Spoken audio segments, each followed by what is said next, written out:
Portanto, queridos irmãos e amigos, a minha tradução diz amigos, por termos essas promessas, purifiquemo-nos de tudo o que pode contaminar o corpo ou o espírito, e esforcemo-nos para nos tornarmos completamente santos por reverência a Deus.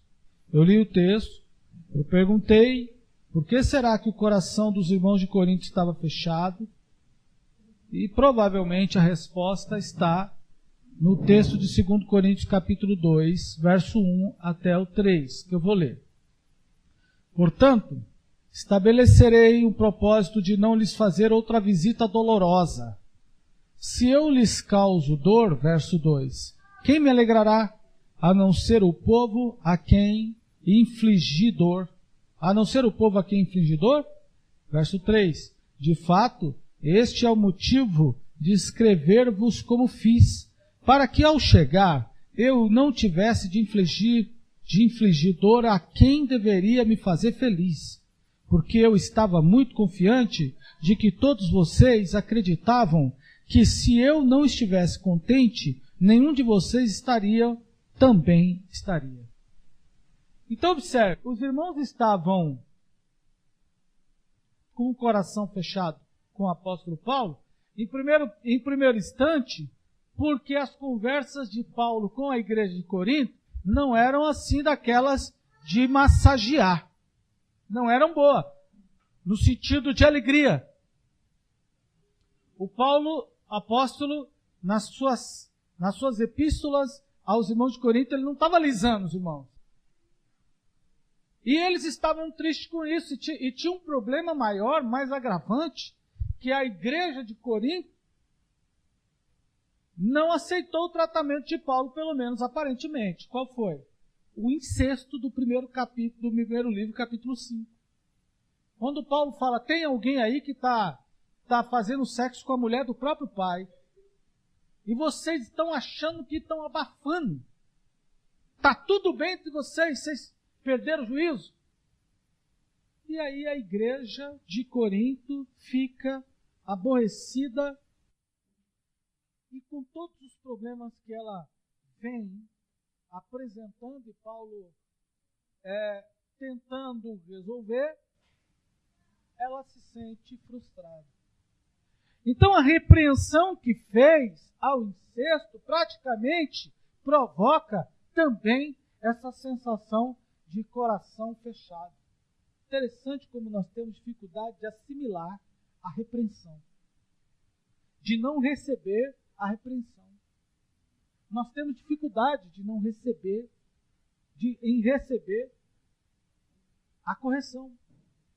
É como se a gente não gostasse. É como se a gente quisesse, no caso dos irmãos de Corinto, fazer o errado, permanecer no errado e não ser punido por isso. O errado é quem me corrige. No caso de Paulo, isso é que nós começamos a observar. E aí quando Paulo escreve, se a gente volta para o capítulo 7, no verso 1, aí Paulo está dizendo, aí, nós temos promessa. Abra o coração para aquilo que eu estou falando com vocês. Vocês não têm que ficar com o coração fechado. Por quê? Porque isso aqui não é, Paulo está dizendo para a igreja, isso aqui não é um ajuntamento de pessoas apenas. Isso aqui é uma igreja. E nós temos objetivos como igreja. O objetivo não é ver o irmão. O objetivo não é passear. O objetivo não é construir um prédio. O objetivo, Paulo dá, é santificação. É santificar. Esse é o objetivo. Esse é o propósito. Essa é a meta. E aí o apóstolo Paulo vai dizer, para isso, veja o verso 5 do capítulo 7. Quando chegamos à Macedônia, não demos descanso ao nosso corpo. Ao contrário, enfrentamos todos os tipos de dificuldades. Discussões, ele vai citar quais dificuldades? Ele cita agora. discussões com os de fora, os filósofos, discussões com os de dentro, apreensões com os de dentro. Olha só, quando Paulo chega na Macedônia, ele diz, nós não demos descanso ao nosso corpo, enfrentamos discussões com os de fora e apreensões com os de dentro. O trabalho dos irmãos foi árduo, não foi fácil. Eu quero chamar a atenção de vocês para algo. Preste atenção. Parece que a igreja de Corinto tem dificuldade de entender algumas coisas e de discernimento. Qual o problema? Aliás, o problema é de discernimento. Discernir o quê? Discernir quem é quem. Quem é quem? Quem é quem? Por quê? Porque o apóstolo vai falar no verso de número... Continue comigo lá. No verso de número 2, ele vai falar de 3 tipos de homens, de pessoas dentro da igreja. Aparentemente dentro da igreja. Primeiro, ele fala, verso 2 aí, capítulo 7. Não enganamos os enganadores. Segundo, não corrompemos os corrompedores. Terceiro, nem exploramos os exploradores. Havia 3 tipos de pessoas já naquela época que se passavam por crente, por igreja, por irmão. Primeiro, os que enganam, os que corrompem e os que exploram. E eles não sabiam discernir entre eles e Paulo. A igreja não sabia discernir. O duro é quando a gente não consegue discernir o doce do sal, o bom do ruim, o certo do errado. Como era a igreja de Corinto, ela não conseguia discernir que o cara praticar o ato, o intercurso com a mulher do pai, a madrasta, era errado. Quando o cara não consegue discernir o certo do errado, isso é ruim. E a gente precisa entender isso. Parece que a igreja de Corinto não estava conseguindo discernir, estava colocando num pacote só. Paulo e todos esses outros. São todos iguais. Não são.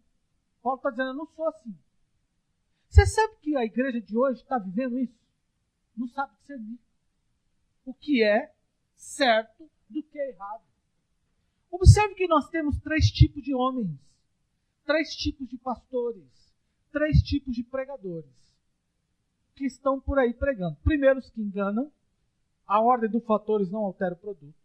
Segundo, os que corrompem. E terceiro, os que exploram. Vou falar um pouco dos 3. Primeiro, são os que enganam. Quem são esses? Viram que há poucos dias a polícia de São Paulo prendeu uma quadrilha de pastores lá em São Miguel que vendia diploma de universidade. Em nome de Deus, diploma que chegava até 90 mil reais. Alguém viu isso? Viram quantas quadrilhas a polícia está desbaratando que tem homens envolvidos dentro dela que são pastores? Ou se dizem ser pastores? Viram tanto os que estão envolvidos nas corrupções até da Lava Jato? Viram as quadrilhas que foram desmontadas com as doações de ambulância nos governos passados? Quem se lembra disso? Vocês precisam saber. Vocês precisam ver. Porque ter uma igreja com um nome magnífico, um prédio magnífico, uma estrutura magnífica, não significa que sou homem de Deus. Vocês precisam enxergar essas coisas. Não podemos misturar doce com sal. Vai virar soro, né? Entende? Alguém vai dizer assim, pastor, açúcar e sal vira soro, fica bom. Bom quando é soro para a saúde. Para a igreja, não. A igreja não é açúcar. Jesus não disse a igreja é açúcar. Jesus disse, vós sois o sal. O sal. Corrupção. Nós vivemos a era dos pastores que não sabem o que são. Não sabem o que são. Não sabem se são cristãos. Olha aqui. Não sabem se são judeus. Não sabem se são espírita. Não sabem se são espírita kardecista. Não sabem se são espíritas do baixo espiritismo. Não sabem o que são. Pregam Jesus, usam quipá, usam peitoral, usam utensílio judaico, falam com os mortos e as igrejas estão cheias. Há crente buscando revelação do tio, do irmão, do parente que morreu no culto de revelação de quinta-feira.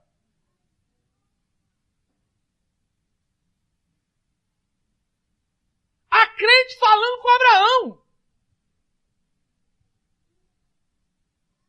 Se eu não estou enganado, aí diz assim, o Saul falou com Samuel. Por que eu não posso falar com Abraão? Fala aí, Abraão. Aí o cara, meu filho. Oh, meu filho. Presta atenção. E a igreja não discerne isso. Os corrompedores, os que têm vida manchada, os obreiros da casa de Deus, supostos pseudos obreiros, que têm a vida manchada, que são corruptos, que são adúlteros, que são mentirosos, que não têm honra na sua vida. A igreja é o sustentáculo da verdade, é a coluna da verdade. A igreja é a coluna da verdade. Você tem, como eu tenho, como obreiro da casa de Deus, temos que ter um casamento bom. O dia que eu trocar de esposa, nesse culto não me ouço mais. A não ser se a irmã Cida faleceu, eu falecer, estamos livres. Mas se aparecer aqui com outra mulher, vocês não têm que me ouvir, não. Os caras estão trocando a mulher por qualquer situação. E chega na igreja e apresenta a mulher nova e diz que Deus, a primeira o diabo levou, agora Deus deu a verdadeira. E já tem pastor com 3. E a igreja, o meu pastor, o meu bispo, o meu apóstolo, o meu não sei o quê, e o diabo está dizendo, o meu servo. Tem que ter família boa. Tem que viver bem. Ah, pastor, isso é difícil, é evangelho. O evangelho não se adequa, não se muda ao costume, ao jeito das pessoas.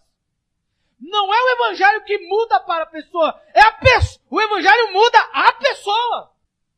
Exploradores. Irmão, cá entre nós. Preste atenção. Uma determinada instituição brigando por topo comercial e produção de filmes e de cinema lançou megas filmes. Pega os crentes dentro da igreja e obriga a pagar ingresso. E obriga a pagar. Você vai pagar 10, você paga 5, paga. Quanto custa o ingresso? Quem aqui pode me pagar 10 ingressos hoje? 5 ingressos hoje? Quem pode? Em nome de quem? Em nome de Deus? Então me convidaram há poucos dias atrás para assistir um filme de lançamento com ingresso doado. Eu falei, eu não vou com o seu ingresso para dar bilheteria. Leiam a crítica do filme. Leiam a crítica dos filmes. vocês vão ver que está lotado de salas vazias. Sala vazia porque os crentes pagou e distribuiu. Estou jogando por aí, pelo amor de Deus. Precisamos de bilheteria para atingir alvos. Por que não vai brigar na igualdade com os outros? São grandes. Não dá para brigar com a Fox. Não dá para brigar com a Sony. Então vamos explorar os crentes. Vamos explorar os crentes. Explora o Vitor. Explora o irmão. Isso é enganação. Dentro da igreja. Faz de tudo agora. É maravilhoso ter um filme gospel, cristão, evangélico no cinema. Parabéns. Isso é ótimo. É maravilhoso. Uma multidão de gente ter ido assistir, por exemplo, os 10 Mandamentos. Foi maravilhoso. Foi maravilhoso uma multidão de gente ter ido assistir o Metanoia. O Quarto de Guerra. Quarto de Guerra deu bilheteria real. Nós temos que mudar isso, irmão. E eu fecho aqui a pregação. Vamos mudar isso? Vamos mudar isso em nome de Jesus? Vamos se posicionar? Pastor, eu não sei se eu sou crente, se eu não sou crente. Você não sabe se é águia, se é galinha? Vamos mudar!